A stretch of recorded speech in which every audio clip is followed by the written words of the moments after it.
موزوں پر مسح کرنے کے بارے میں پہلی حدیث شریح ابن ہانی رضی اللہ عنہ سے روایت ہے۔ وہ بیان کرتے ہیں، میں نے علی رضی اللہ عنہ سے موزوں پر مسح کرنے کے بارے میں دریافت کیا۔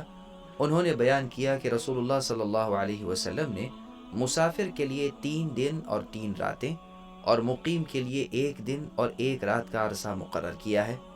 اس حدیث کو مسلم نے روایت کیا ہے۔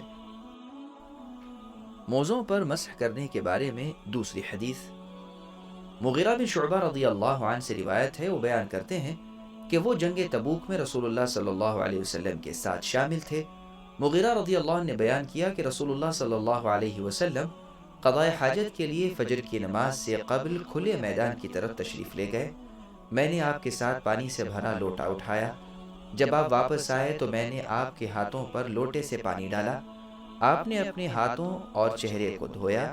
آپ نے اونی کوٹ پہن رکھا تھا، اس لیے آپ نے اپنے بازوؤں سے کپڑا ہٹانا چاہا، لیکن کوٹ کی آستینیں تنگ ہونے کی وجہ سے آپ نے اپنے دونوں ہاتھوں کو کوٹ کے نیچے سے نکالا اور کوٹ کو اپنے کندھوں پر رکھا اور اپنے بازوؤں کو دھویا، پھر اپنی پیشانی اور پگڑی پر مسح کیا۔ بعد از میں جھکا تاکہ آپ کے پاؤں سے موزے اتاروں۔ آپ نے فرمایا، انہیں رہنے دیجئے، اس لیے کہ میں نے ان کو جب پاؤں میں ڈالا تھا تو پاؤں پاک تھے۔ آپ نے ان پر مسح کیا۔ بعد از آپ سوار ہوئے اور میں بھی سوار ہوا اور ہم رفقا کے ہاں پہنچے تو وہ نماز ادا کر رہے تھے اور عبد الرحمن بن عوف رضی اللہ عنہ امامت کرا رہے تھے اور 1 رکعت پڑھا چکے تھے۔ جب انہوں نے نبی صلی اللہ علیہ وسلم کو محسوس کیا تو وہ پیچھے آنے لگے۔ آپ نے ان کی طرف اشارہ کیا کہ وہ اپنی حالت پر قائم رہیں۔ چنانچہ نبی صلی اللہ علیہ وسلم نے ان کی اقتداء میں 1 رکعت ادا کی۔ جب انہوں نے سلام پھیرا تو نبی صلی اللہ علیہ وسلم کھڑے ہوئے اور میں بھی آپ کے ساتھ کھڑا ہوا تو ہم نے وہ رکعت پڑھی جو ہم سے رہ گئی تھی۔ اس حدیث کو مسلم میں روایت کیا ہے۔ موزوں پر مسح کرنے کے بارے میں تیسری حدیث ابو بکر رضی اللہ عنہ سے روایت ہے۔ وہ نبی صلی اللہ علیہ وسلم سے بیان کرتے ہیں کہ آپ نے مسافر کو 3 دن اور 3 رات اور مقیم کو 1 دن اور 1 رات کی رخصت عطا کی، بشرطیے کہ اس نے وضو کر کے موزے پہنے ہوں کہ وہ ان پر مسح کرے۔ اس حدیث کو اثرم نے سنن میں، ابن خزیمہ نے صحیح میں اور دارقطنی نے سنن میں روایت کیا ہے۔ امام خطابی فرماتے ہیں کہ یہ حدیث صحیح سند والی ہے۔ المنتقی میں اسی طرح ہے۔ موزوں پر مسح کرنے کے بارے میں چوتھی حدیث صفوان ابن عسال رضی اللہ عنہ سے روایت ہے۔ وہ بیان کرتے ہیں کہ جب ہم سفر میں ہوتے تو رسول اللہ صلی اللہ علیہ وسلم ہمیں حکم فرماتے کہ ہم 3 دن اور 3 رات اپنے موزوں کو نہ اتاریں، البتہ جنابت سے اتاریں، جبکہ پاخانہ پیشاب اور نیند سے نہ اتاریں۔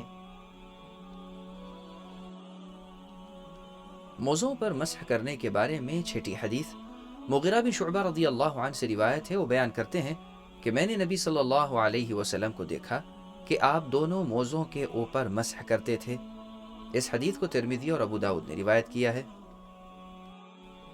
موزوں پر مسح کرنے کے بارے میں 7ویں حدیث مغیرہ بن شعبہ رضی اللہ عنہ سے روایت ہے۔ وہ بیان کرتے ہیں کہ نبی صلی اللہ علیہ وسلم نے وضو کیا اور جرابوں پر جوتوں کے ساتھ مسح کیا۔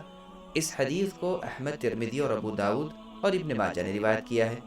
وضاحت: نبی صلی اللہ علیہ وسلم نے جرابوں کے اوپر جوتے پہن رکھے تھے۔ آپ نے جرابوں اور جوتوں دونوں پر مسح کیا۔ جرابوں پر آپ کا مسح قصدن تھا، یعنی جان بوجھ کر۔ خیال رہے کہ جراب موٹی ہو یا باریک، روئی سے بنی ہوئی یا اون سے بنی ہوئی ہو، سب پر مسح جائز ہے، اس لیے کہ حدیث مطلق ہے، اس میں کچھ قید نہیں ہے اور حدیث صحیح ہے۔ واللہ اعلم۔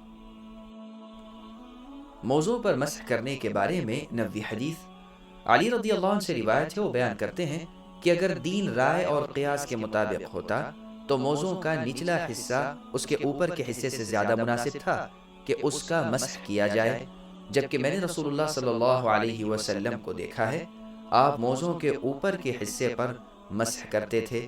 اس حدیث کو ابو داؤد نے روایت کیا ہے۔ دارمی میں اس کی ہم معنی روایت ہے۔